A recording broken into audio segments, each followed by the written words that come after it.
สถานีวิทยุกระจายเสียงแห่งประเทศไทยจังหวัดลำปาง FM 97 เมกะเฮิรตซ์เสนอปานาติปาตาเวรมณีอทินนาทานาเวรมณีกาเมมุสาสุราเม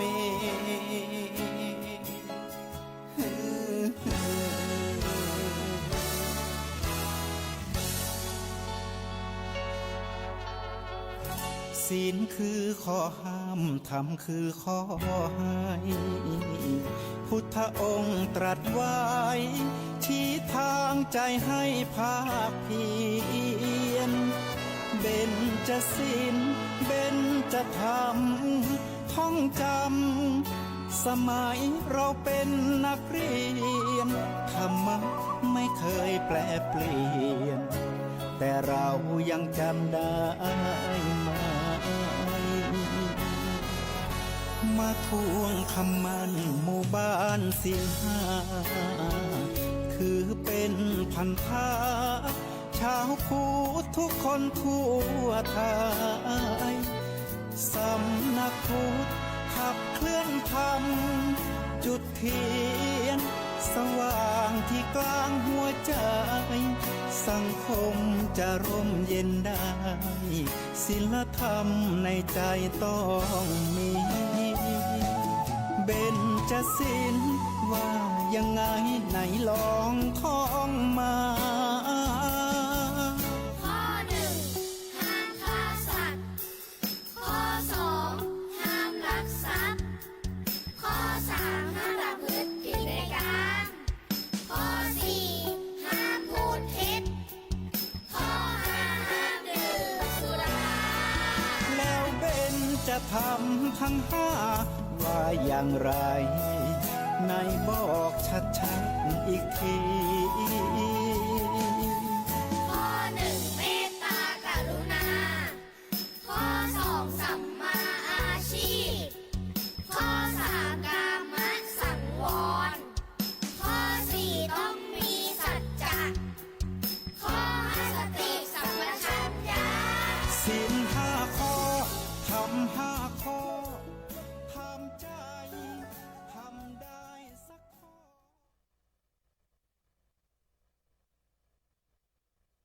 ศีลสุขล้ำมีธรรมสุขใจวอนพี่น้องไทยช่วยกันใส่ใจจริงจังยุคสมัยสื่อออนไลน์ทั้งโทษโจมตีใจเราทุกทางมีศีลมีธรรมเคียงข้างชีวิตพบทางสุขใจ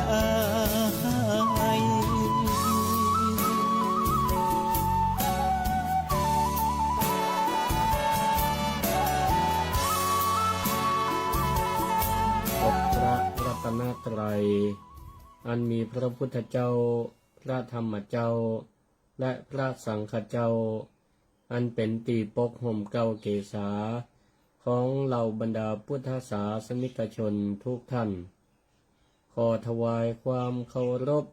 มายังพระมหาเถระพระเถรานุเถระครูบาอาจารย์จุตนจุองค์ขอเจริญปอนมายังพุทธศาสนิกชนทุกผู้ทุกท่านวันนี้อาตมาภาพพระครูสิริธรรมบัณฑิตอาจารย์ประจำมจร.มหาวิทยาลัยมหาจุฬาลงกรณราชวิทยาลัยสงฆ์นครลำปางเจ้าวาดวัดมิ่งเมืองมูลตำบลพิชัยอำเภอเมืองจังหวัดลำปางก็ได้นำรายการศิริธรรมนำรายการธรรมะยามเจ้ามาสู่ศรัทธาญาติโยมพุทธศาสนิกชนทั้งหลายผ่านขึ้นสถานีวิทยุกระจายเสียงแห่งประเทศไทยหรือสวท.ลำปาง ก็ ก็อาจจะจำสับสน แต่กี้ลำไปบอกว่ารายการสิริธรรมกำเมือง อันนั้นก็เป็นรายการประจ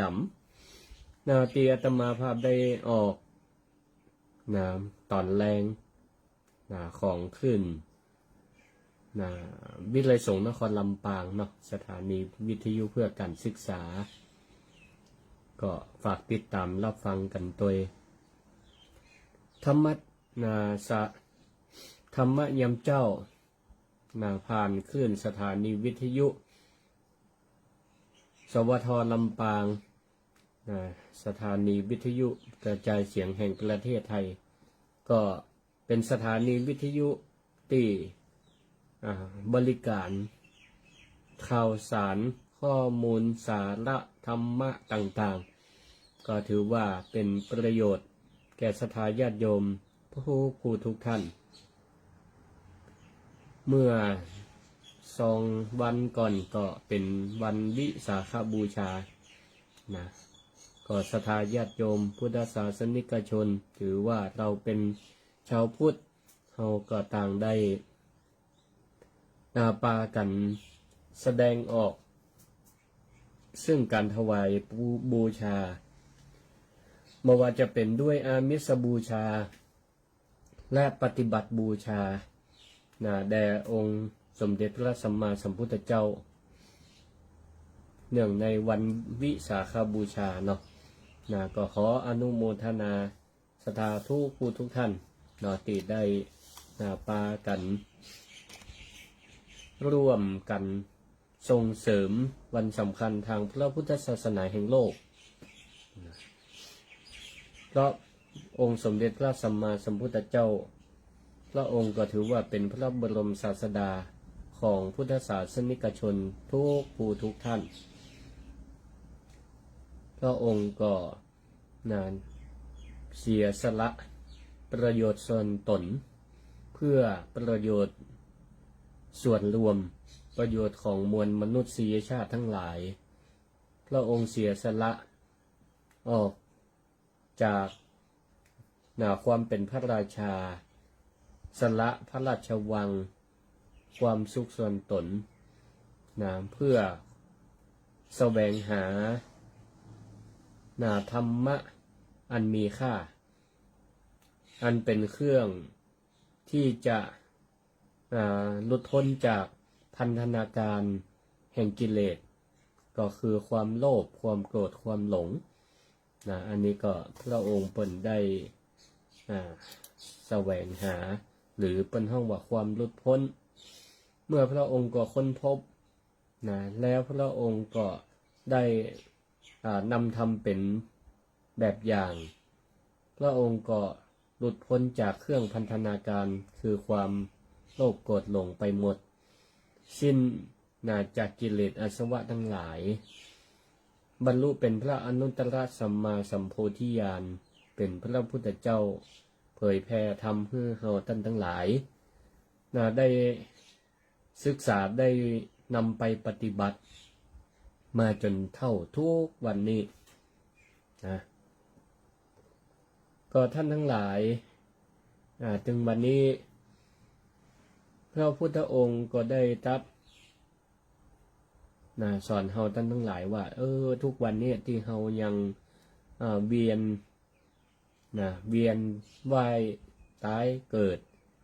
อยู่ในวัฏสงสารเฮายังมีลมหายใจอยู่ดำรงชีวิตอยู่แล้วก็หมดลมหายใจไปก็เวียนกลับมาเกิดแฮมดังนี้ก็เพราะว่าเรานั้นยังติดอยู่ติดอยู่ในความทุกข์ทั้งหลายเหตุเพราะอวิชชาคือความไม่รู้เฮาโมโหตามความเป็นจริงที่พระพุทธองค์ทรงได้ตรัสรู้ไว้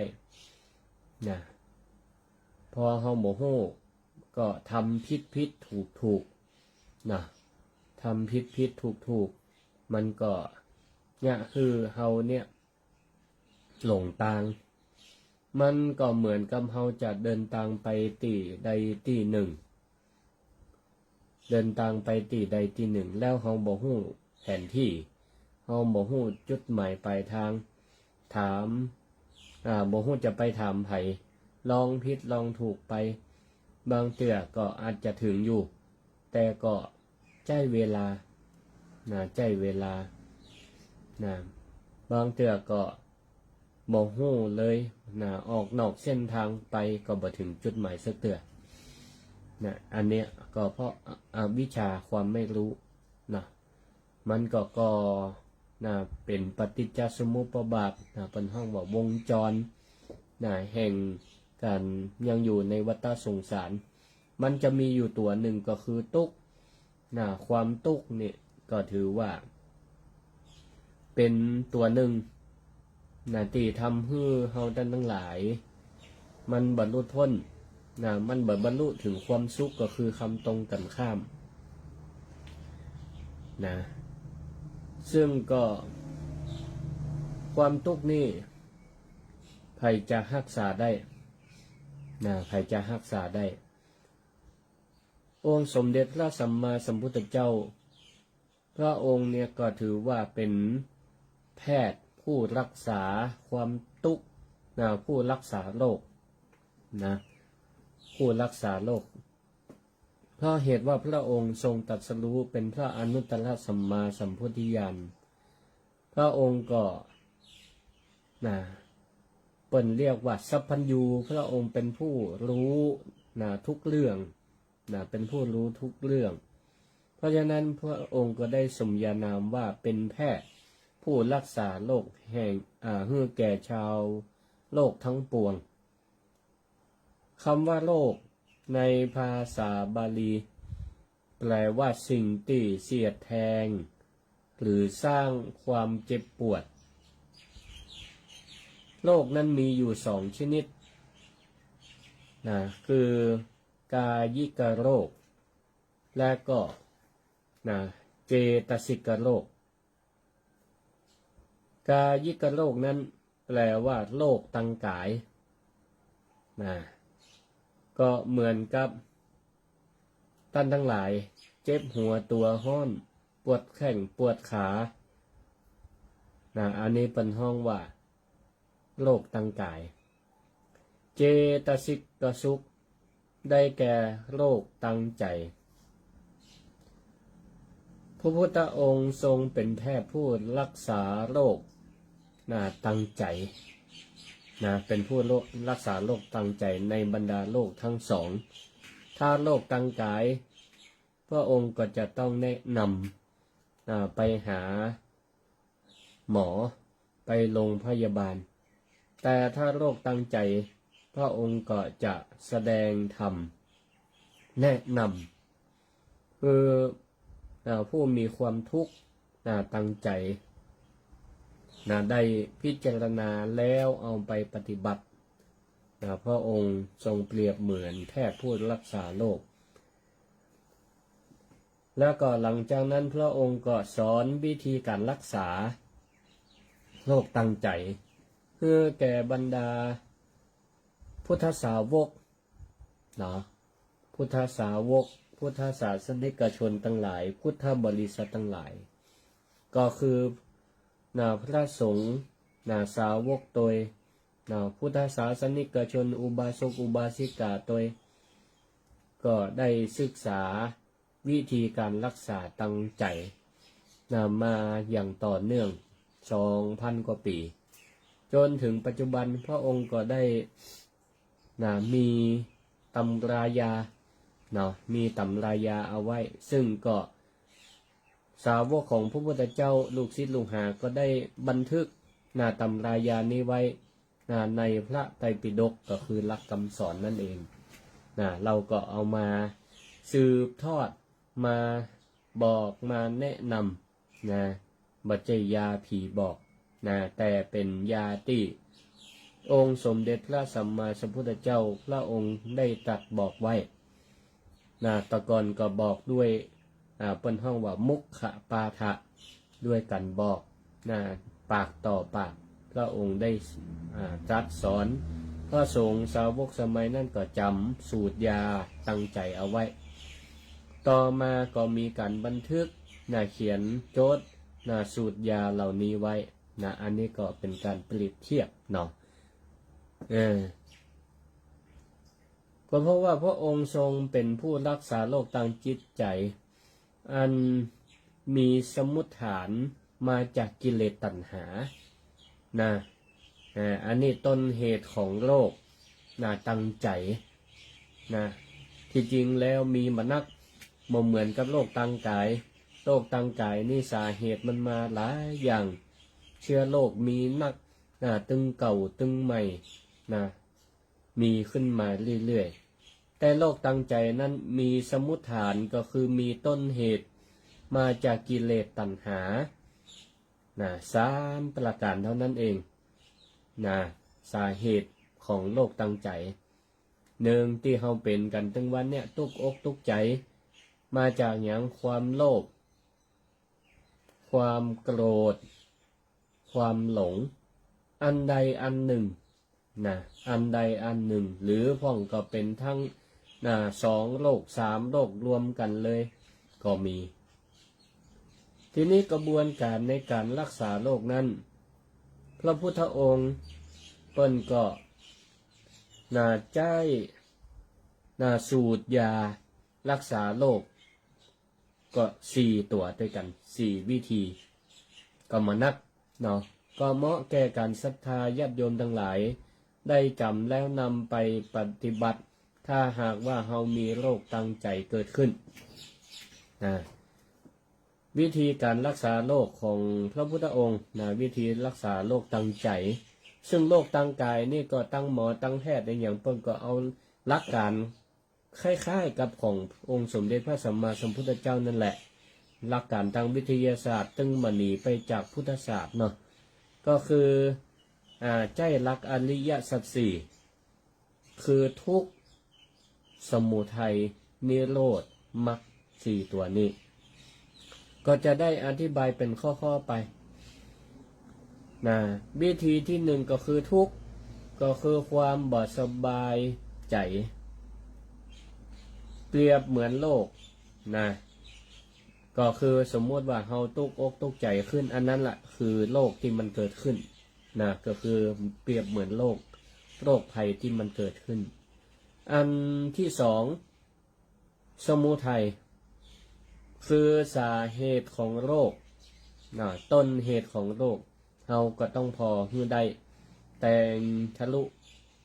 มองฮื้อทะลุว่าความตุกข์ตั้งใจเนี่ยก็อย่างที่บอกว่าความตุกข์มันก็มาจากกิเลสความตุกข์ตั้งใจมาจากกิเลส3 ตัวโลภรักโลภโกรธหลงมันมาจากอันใดเราก็ต้องหาเหตุคือปะเป็นห้องวัดสมุทัยเมื่อเราหาเหตุสาเหตุของโรคตั้งใจได้รู้ว่าตอนนี้เรามีโรคตั้งใจมีความทุกข์นี้อยู่ทุกข์เพราะอย่างใครได้หันโฆษณาโทรศัพท์มือถือรุ่นใหม่กะใครได้ขนาดก็คือแสดงว่าเราค้นหาสาเหตุว่าเรามีความทุกข์ตั้งใจเพราะอยากได้สิ่งของนั่นก็คือเหตุก็คือโลภะความอยากได้อันดับต่อไปก็ไปสู่ขั้นตอนรักษาก็คือนิโรธนี่คือก็คืออย่างก็คือความหายจากโรคนั่นคือเป้าหมายเป้าหมายก็คือเราบ่มีโรคภัยไข้เจ็บก็หมายความว่าเราพ้นจากความทุกข์ใจนี่ละเราพ้นจากความทุกข์ใจนี่ละต่อไปก็คือมรรคนี่ก็คือวิธีการรักษามรรคไม่ได้แปลว่าล้ำชอบไม่ใช่มรรคตัวนี้มรรคะแปลว่าวิธีการรักษาหรือยารักษาโรคตั้งใจวิธีการรักษายาที่พระองค์ทรงใจรักษาก็คือธรรมะหรือเปิ้นห้องว่าธรรมยาใจคนป่วยตั้งกายก็ไปห้องยา หมอเพิ่นก็จะได้ฮื้อยารักษาตั้งกายส่วนคนที่เป็นโรคตั้งใจ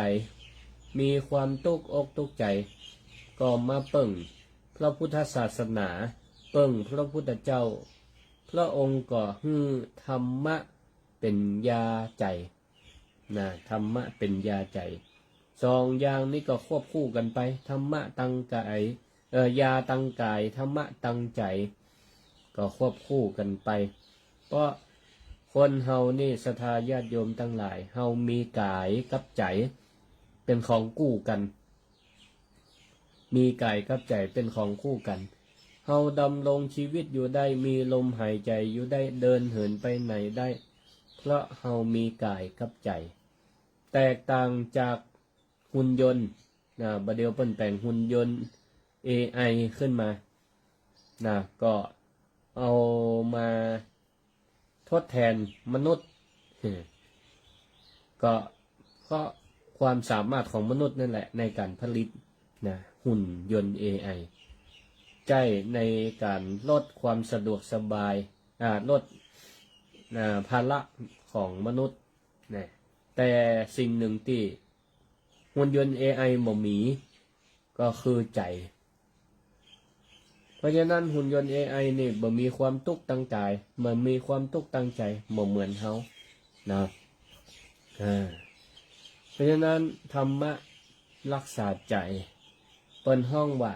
ธรรมะโอสถเรียกว่าธรรมะโอสถ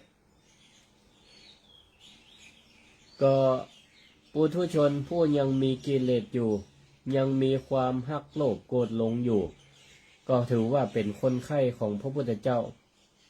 ผู้ที่ได้รับผู้ที่พระองค์มีพระเมตตาบำบัดรักษาโรคแล้วเพื่อเป็นพระอรหันต์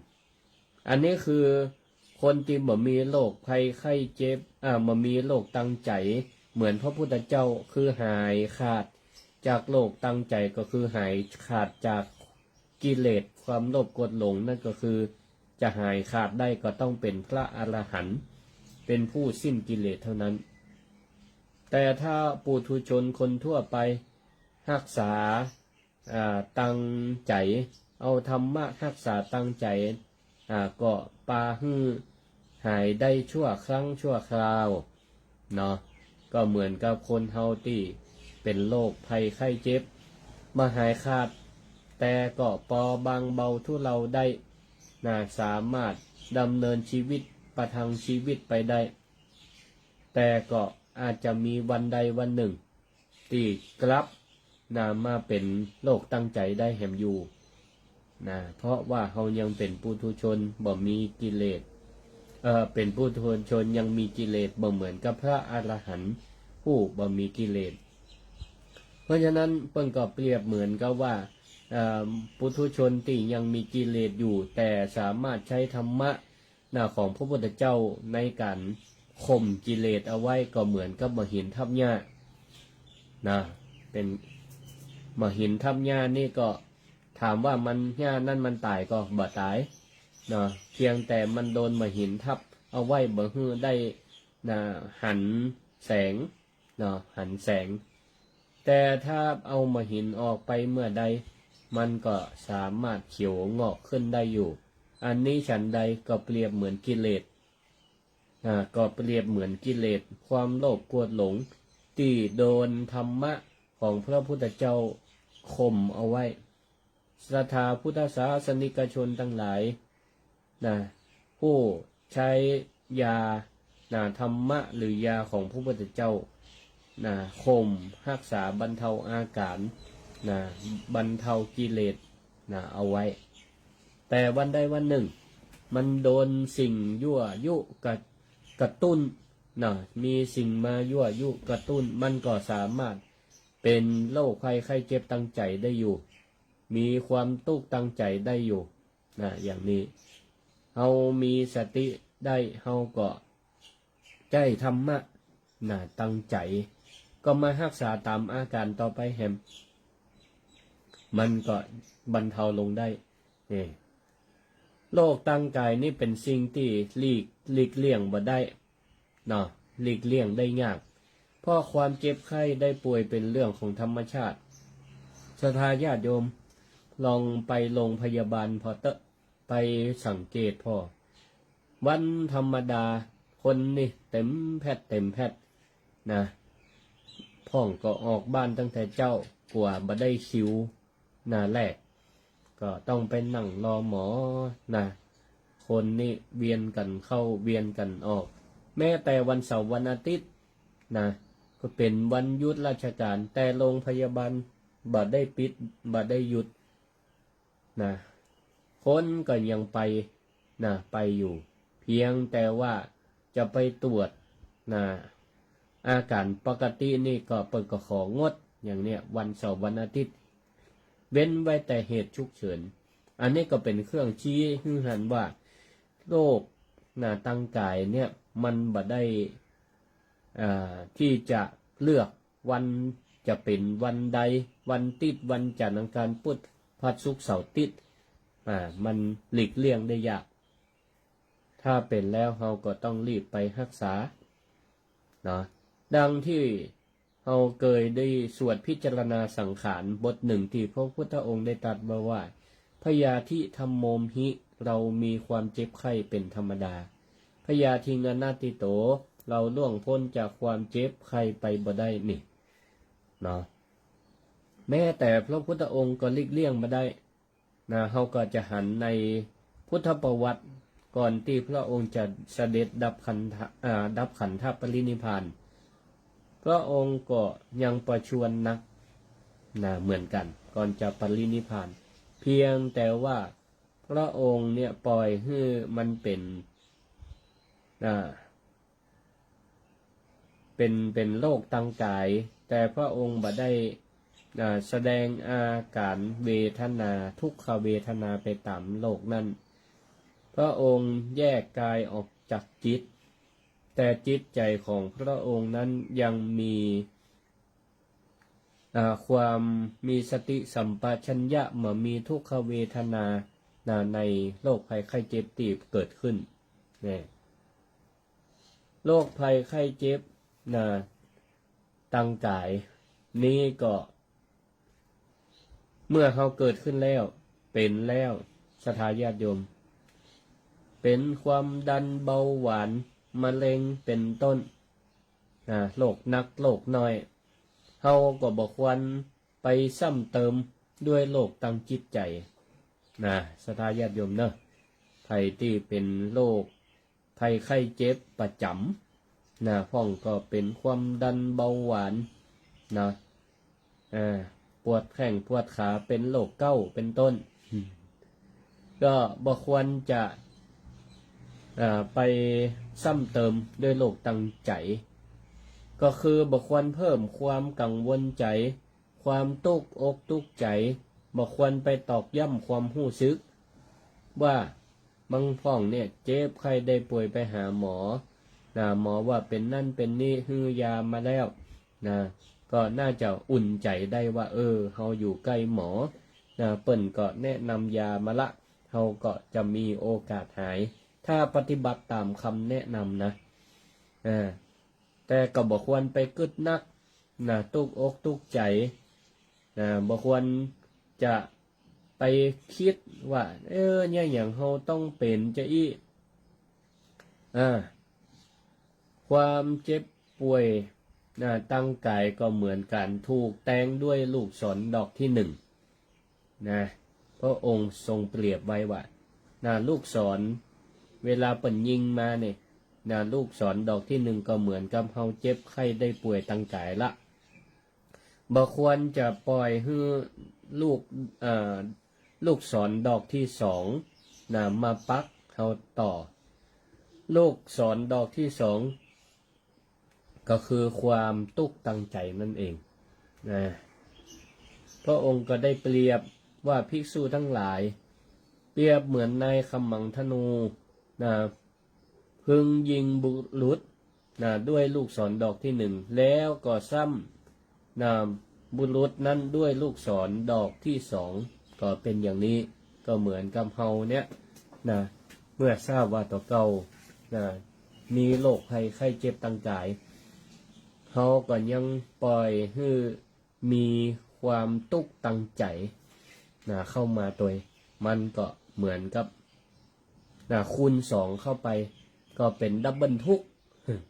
ภาษาใหม่ดับเบิลทุกตุกตังกายตุกตังใจตัวเมื่อเกิดความตุกตังใจนี่ก็ซ้ำย่อยซ้ำไอ้นี่ไปแหมบันทอนความตุกตังกายบ่สบายอกบ่สบายใจถ้าภาษาทางวิทยาศาสตร์ก็หลายอย่างเนาะที่มันเป็นห้องว่ามันทำให้สารต่างๆเนี่ยสารแห่งความตุกใจเนี่ยส่งผลไปตั้งสมองของแล้วก็ส่งผลไปหาร่างกายตัวสร้างสมองสร้างร่างกายก็คือบะฮับอาหารพ่องกินข้าวบะลำกินน้ำบะลงพ่องอย่างนี้เป็นต้นก็พลอยจะทำให้ร่างกายนั้นเสื่อมโทรมไปติกเสื่อมโทรมไปติกอันนี้ก็พึงระมัดระวังเนาะเมื่อเราเจ็บไข้ได้ป่วยแล้วเนี่ยพระองค์ตรัสว่าอย่าให้โรคตั้งใจมันมาซ้ำได้แหมพระพุทธองค์ก็ได้ตรัสว่ามาการที่เราพลัดพรากจากคนฮักของฮักอันนี้ก็ทำให้เกิดตุกตังใจได้เหมือนกันนะป้องก็ร่างกายบ่เป็นหยังร่างกายบ่เป็นหยังแต่ว่าเกิดจากปิเยหิวิปโยโคทุกโขการพลัดพรากจากของฮักคนฮักก็เนี่ยคือเป็นตุกป้องก็มีครัวของอันเป็นที่ฮักที่ห่วงอยู่ของมีก้ามีสินเช่นสร้อยแขนแหวนกำไลอันมีมูลค่าเป็นทองเป็นยกเป็นเพชรเป็นต้นเกิดมันสูญหายตกหายไปกะหลำลืม หลำลืมไว้บางที่ใดที่หนึ่งโดยเฮาปราศจากสติบ่ได้ระลึกไว้ในขณะที่วางเอาล่ะเป็นปริวิตกตกอกตกใจมันหายไปตั้งใดกาอยู่ตั้งใดกาเอาละใจบ่อยู่กับเนื้อกับตัวหรือเฮาสูญเสียบุคคลนั้นเป็นที่ฮักพลัดพรากพลัดพรากก็เกิดความตุกอกตุกใจตุกอกตุกใจเข้ามาก็เหมือนกับที่ว่าโดนลูกดอกที่1ไปแล้วสิ่งรอบกายภายนอกพลัดพรากหายไปก็ปาฮื้อเปิดทับลูกดอกลูกดอกสอนพิษดอกที่2เข้ามาอย่างนี้ก็ปาฮื้อเฮาเนี่ยตุกอกตุกใจไปตัวยกตัวอย่างในสมัยพุทธกาลก็มี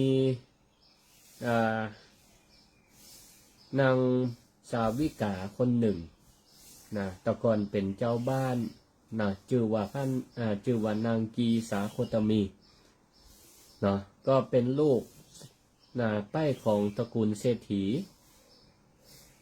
มีลูกบ่าวคนแรกมีลูกบ่าวคนแรกกำลังใบนาฮัก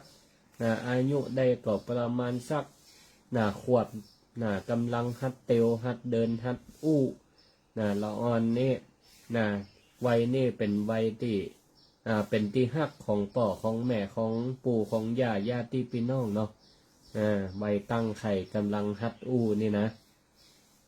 ก็เหมือนกันเป็นที่ฮักของนางกีสาโคตมีผู้เป็นแม่แล้วต่อมาวันหนึ่งลูกบ่าวลูกน้อยเนี่ยก็เจ็บป่วยไข้เจ็บป่วยไข้แล้วก็ได้เสียชีวิตลงฉับพลันทันด่วนทีนี้ก็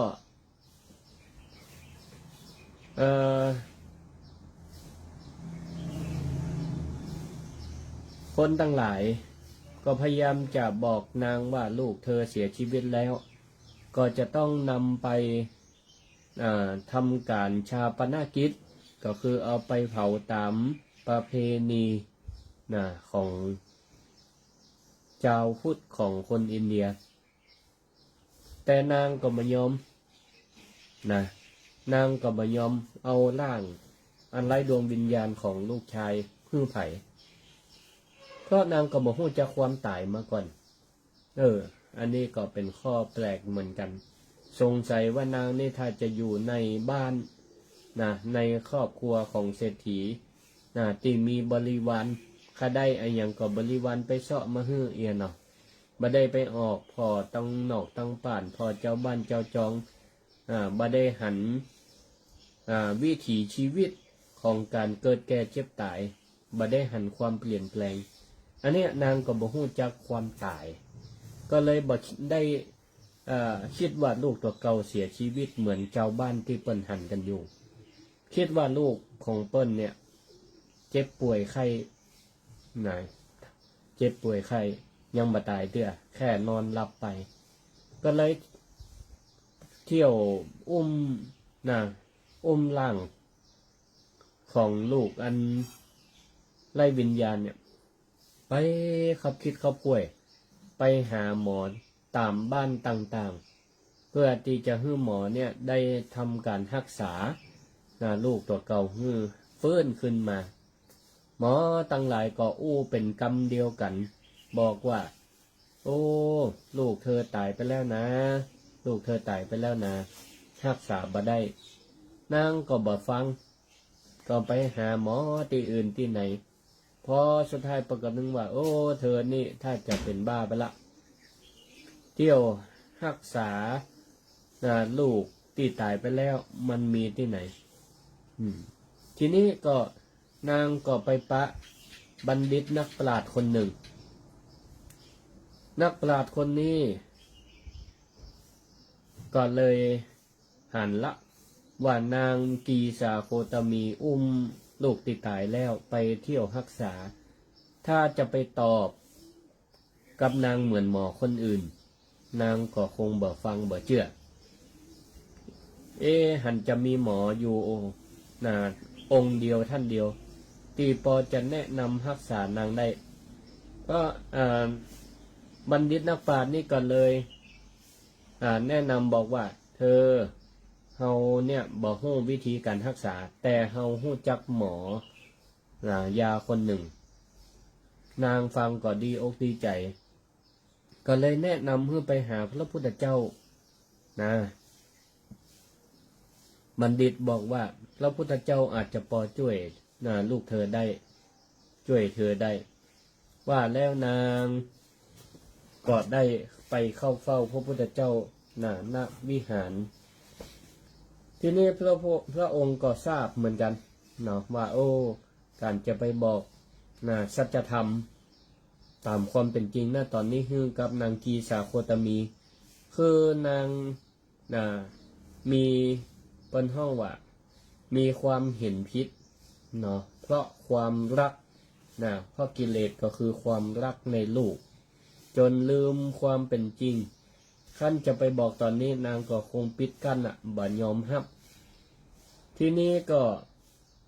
ถือว่านางสูญเสียโดนลูกศรเสียแทงไป1 ดอกแล้วบ่พอก็โดนดอกที่2คือความทุกข์อกทุกข์ใจพระองค์ก็เลยจะช่วยถอนลูกศรดอกที่2นี้ออกจากนางกีสาโคตมีโดยก็ให้ความหวังกับนางพระองค์ก็เลยใช้วิธีให้นางเนี่ยฮู้ด้วยตัวเองศึกษาวิธีการรักษาใจของตัวเก่าพระองค์ก็เลยบอกว่าจะช่วยรักษาแต่ว่าเธอต้องไปหายาองค์ประกอบเครื่องปรุงยามาเราจะมาปรุงยารักษาลูกเธอทีนี้นางก็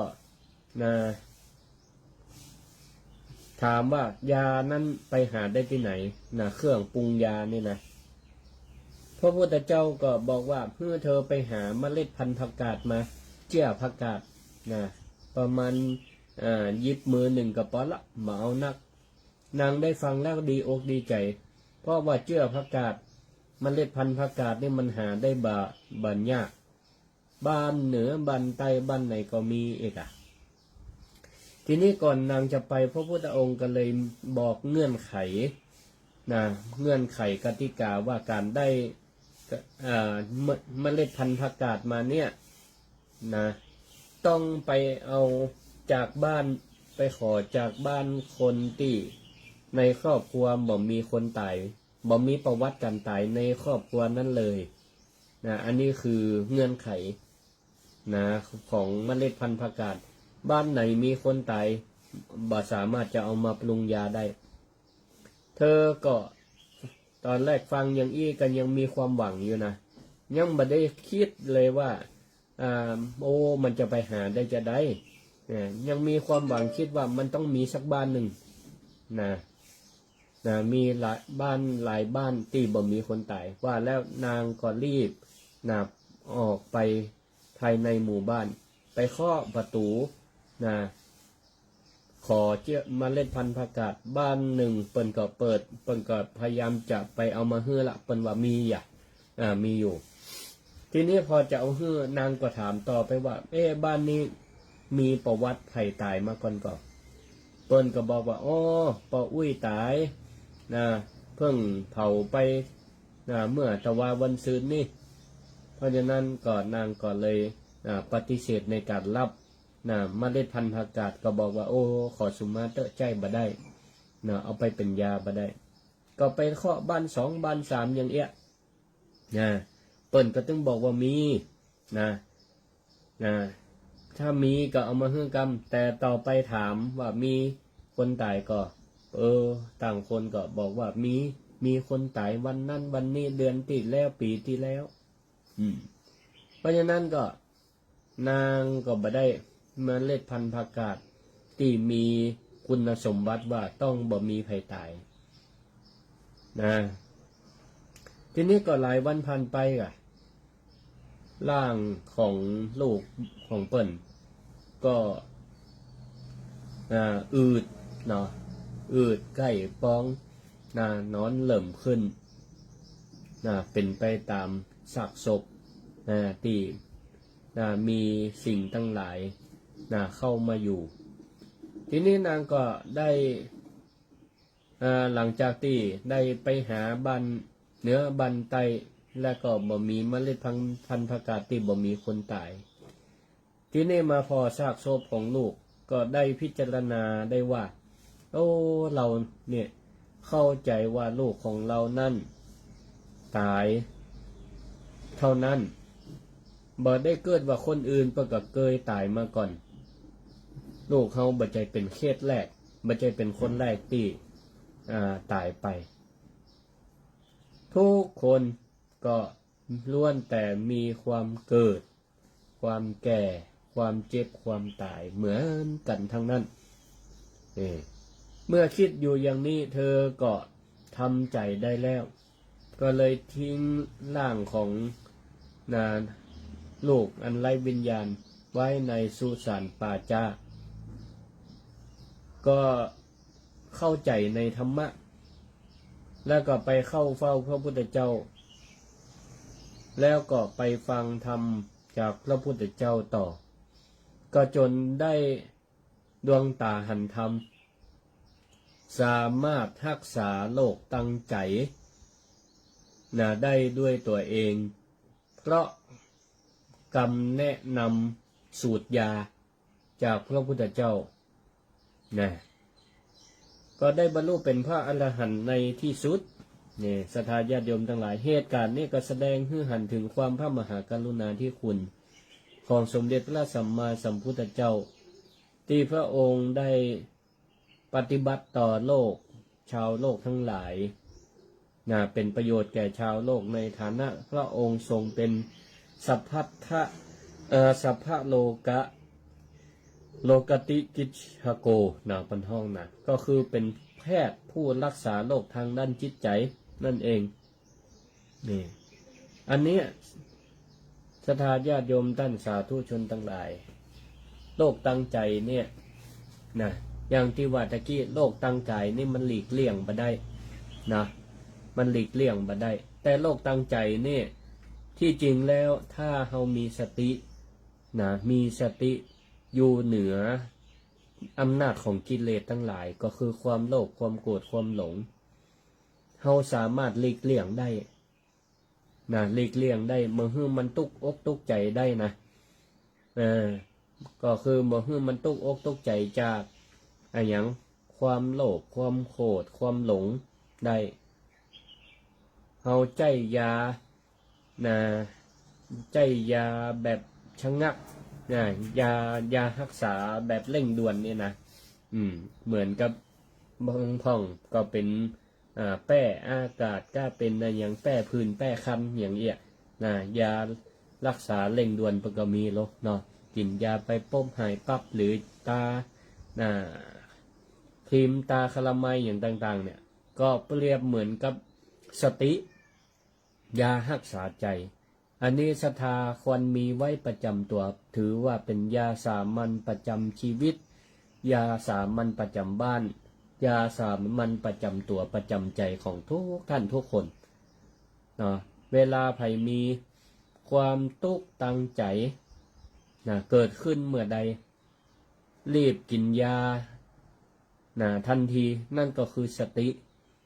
นะรีบกินยารักษาใจ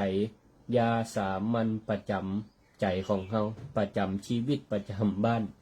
ก็คือสตินั่นเองเมื่อเฮาใจสติคือความระลึกได้สมมติว่าเฮากำลังโคดเนาะเฮากำลังโคดเหมือนกับข่าวตามสื่อต่างๆเนี่ยทุกวันเนี่ยวัยรุ่นหรือวัยทำงานวัยไหนก็จ้างนะขัดแย้งกันทะเลาะวิวาทกันนะขับรถปาดหน้าปาดหลังกันเนี่ยโคดกันขึ้นมานะแสดงว่ามีโรคตั้งใจเกิดขึ้นละแต่บรีบใจยา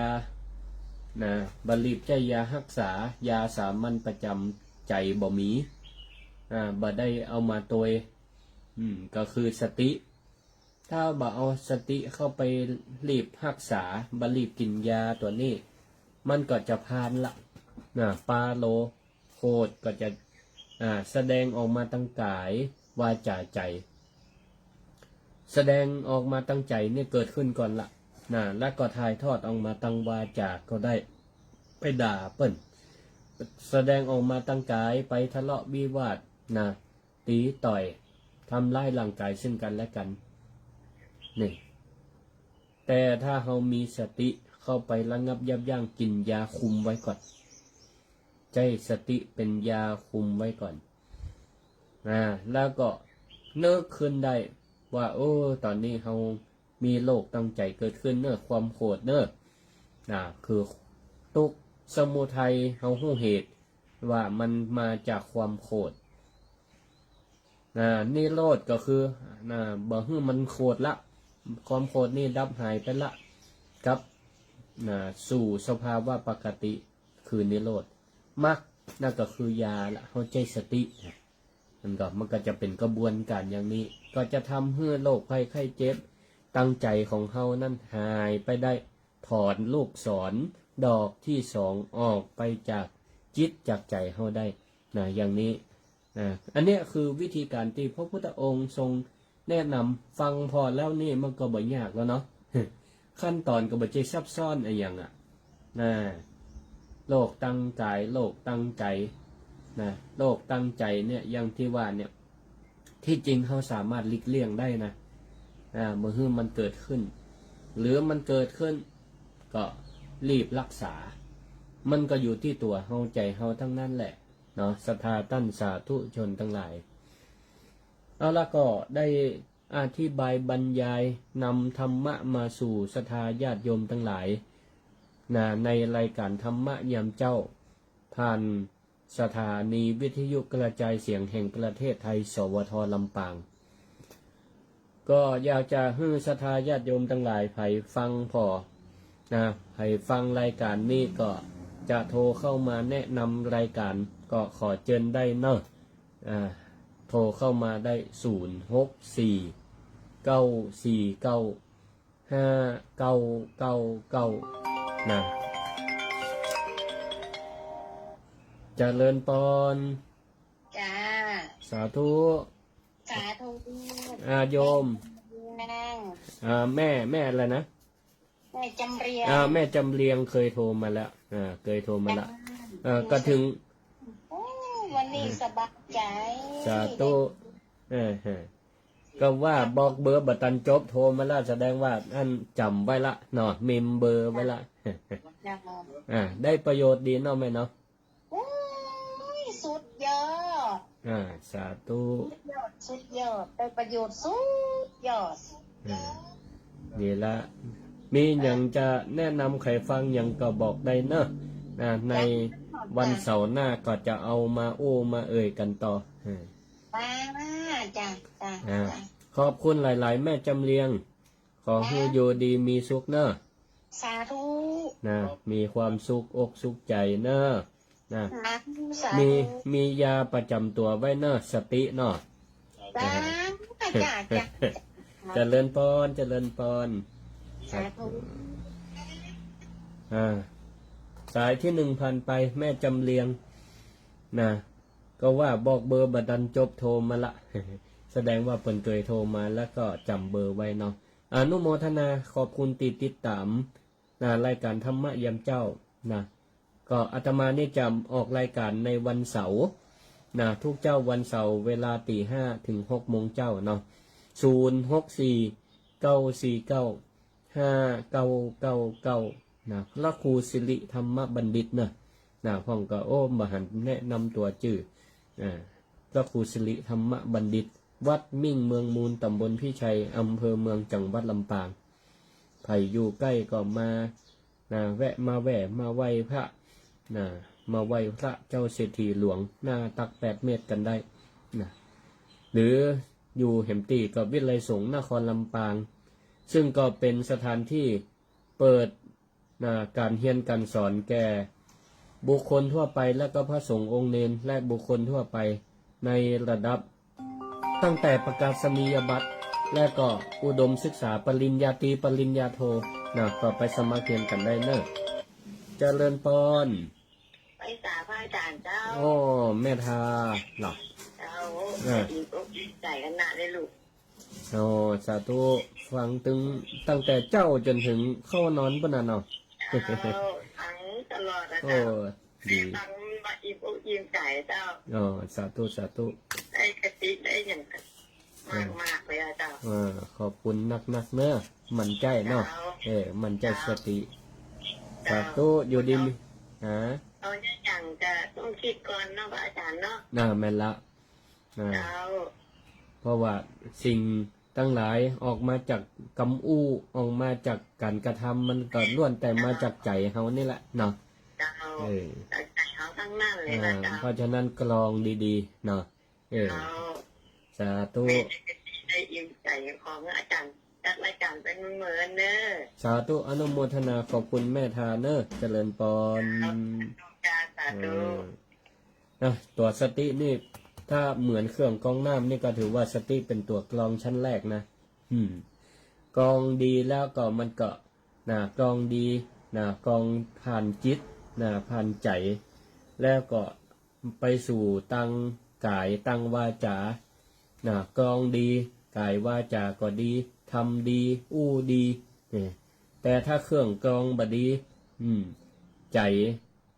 จมันขุ่นไปละก็ปาวาจากายมันก็ขุ่นไปโดยอย่างนี้เป็นต้นใครจะโทรมาแฮมก็โทรได้เนาะ064-949-5999ตะกี้ก่อนแนะนำวิทยาลัยสงฆ์นครลำปางเนอะช่วงนี้ก็ยังอยู่ในระหว่างการรับสมัครเรียนรุ่นใหม่เรียนในระดับปริญญาตรีก็ได้ไผ่จบม.6 หรือเทียบเท่าก็มาสมัครเรียนแนะนำลูกหลานตันเต้าได้เนอะช่วงนี้เขาจบม.6 แล้วโมโหจะไปสมัครเรียนที่ไหนก็ใครได้ทั้งความรู้ตั้งโลกและตั้งธรรม บูรณาการเนาะเพื่อจะได้เป็นคนเก่งคนดีคนมีความสุขก็ไปเรียนมจรวิไลสงฆ์นครลำปางกันได้ไผจบปริญญาตรีไปต่อปริญญาโทนะไปเรียนกับพระอาจารย์ก็ได้เนอะพระอาจารย์สอนสาขาพระพุทธศาสนาปริญญาโทเนอะเจริญพร ไม่จากเจ้าพระอาจารย์ แม่หยัง ไม่จากคำเจ้า แม่เก็บ จุกเหนือเจ้าเฮือวังเหนือ โอ้ฟัง จังหวัดลำปางเจ้า ฟังวังเหนือปะเนาะนะ เจ้า โอ้สวทไปไกลอ่า ว่าไก่อยู่เจ้า ดีละนะตื่นเจ้ามาก็ได้ฟังธรรมะนอกจากขึ้นสวท ฟังสิว่านะคุณ โอ้ เจ้าเรื่อง อ่าก ลางคืนกับฟังกันแต่ ดอ เจ้าก แจ้งบัดแจ้งมาก็ฟังเนาะ แต่เจ้าพวกโกงไป ดีนะมีธรรมะประจำใจตึงวันก็ดีเนาะ เอา ครับดีละอายุต่อใดแม่ 71เจ้า โอ้ขอให้สุขภาพแข็ง เป็น แรง ลูกเป็นลูกประจำตัว เหมือนกันตุ๊ด เลียดจะมองที่ โอ้เป็นหยัง เจ้า ใจธรรมะน่าช่วยรักษาเนาะ เจ้า บัดถ้าไปเครียดมันเนาะแปลงใจให้มันสบายน่ะหมอให้ยาก็กินยาตามหมอน่ะแนะนำกินข้าวกินน้ำฟังธรรมเนาะฟังธรรมะไปเอาละธรรมะนี่ก็ขอให้รักษาใจให้แม่มีสุขภาพกายสุขภาพใจเนอะ สาธุ บุญรักษาให้ไว้ๆนะแม่เนอะเจริญพรเสาธุ ก็กำลังใจเนาะศรัทธาญาติโยมโรคประจำตัวเนี่ยก็มีเหมือนกันหมดทูเจ้า อาตมาก็บ่เว้นนะก็เป็นเหมือนกันคุมน้ำตาลเหมือนกันนะถึงวันนี้นะก็พยายามเขาบ่เครียดเนาะไปรักษาไปตามอาการติมได้ยาหมอมาเขาก็กินตามที่เปิ้นแนะนำปานปอนี่สำคัญที่สุดนะใจนี่นะจะไปตกแล้วกันใจธรรมะตามที่พระพุทธองค์ทรงแนะนำนั่นแหละเนาะเฮาฮู้เหตุอันใดเฮาก็แก้อันนั้นมันก็จะได้ก่อยคลายความปริวิตกลงไปมันก็จะเมื่อสุขภาพจิตดีร่างกายมันก็ค่อยฟื้นตัวขึ้นมาเนื้อศรัทธาอันนี้มันเป็นหลักสุขภาพจิตดีกินข้าวก่อนลำกินยาตามหมอแนะนำมันออกกำลังกายมันก็จะหายได้อยู่ก็กำลังใจศรัทธาญาติโยมทั้งหลายเนอะโทรเข้ามาได้เนอะสายว่างอยู่เหลือเวลาเห็นประมาณ3 นาทีตะกี้ก็แนะนำเกี่ยวกับการศึกษาต่อวิไลสงฆ์นครลำปางมีทั้งปริญญาตรีปริญญาโทไผมาเฮียนกับพ่อครูสิริธรรมบัณฑิต หรือกับครูบาอาจารย์หลายตนหลายองค์เนอะก็มาเฮียนกันได้มาเฮียนต่อปริญญาโทพุทธศาสนาก็ได้เปิ้นมี2 หลักสูตรตึงปริญญาตรีปริญญาโทปริญญาตรีก็พุทธศาสตร์และก็รัฐศาสตร์ปริญญาโทก็พุทธศาสตร์และรัฐศาสตร์เหมือนกันไผจบปริญญาตรีโมโหจะแย่อย่างก็มาเฮียนกันได้ไผเกษียณอายุจบปริญญาตรีแล้วมาเฮียนด้วยกันก็ได้มาเอาสูตรยามาเอาสูตรยาตั้งใจกันได้เพื่อเอาสูตรยาแล้วจะได้ช่วยกันไปเผยแผ่ธรรมะคำสอนของพระพุทธเจ้าสู่ศรัทธาญาติโยมจะได้แบ่งเบาพระสงฆ์องค์เจ้าแบ่งเบาภาระพระสงฆ์องค์เจ้าลำพังพระสงฆ์องค์เจ้าก็อยู่ในวัดในวาแต่ละตีก็น้อยศรัทธาบางเตื่อก็ทุกอกทุกใจก็บ่ใครไปหาพระสงฆ์องค์เจ้ากว่าจะไปรบกวนกาหรือว่าบางพ่องนี่ก็กว่าพระสงฆ์องค์เจ้าจะบ่เข้าใจ คนบ้านกับคนบ้านแนะนำกันนี่ก็ดีอย่างเพราะเคยมีประสบการณ์เป็นจะได้อู้กันง่ายเพราะฉะนั้นก็เชิญชวนศรัทธาญาติโยมคนบ้านมาเฮียนรักพระพุทธศาสนาด้วยกันจะได้หู ฮู้ตัวเฮาฮู้แล้วเฮาก็เอามาพัฒนาจิตพัฒนาใจตัวเฮาตัวแล้วก็แนะนำคนอื่นไปตัวเนาะอันนี้ก็วันนี้ได้ได้จากกันละก็ขอลวดลาสถาไว้เพียงเท่านี้ก่อนเนอะมาป้ากันใหม่ในวันเสาร์หน้าอายุวโนสุขังปะลัง รับฟังข่าวต้นชั่วโมง 6 นาฬิกากับวโรกาสมังกรพิษค่ะกรมปศุสัตว์เจรจา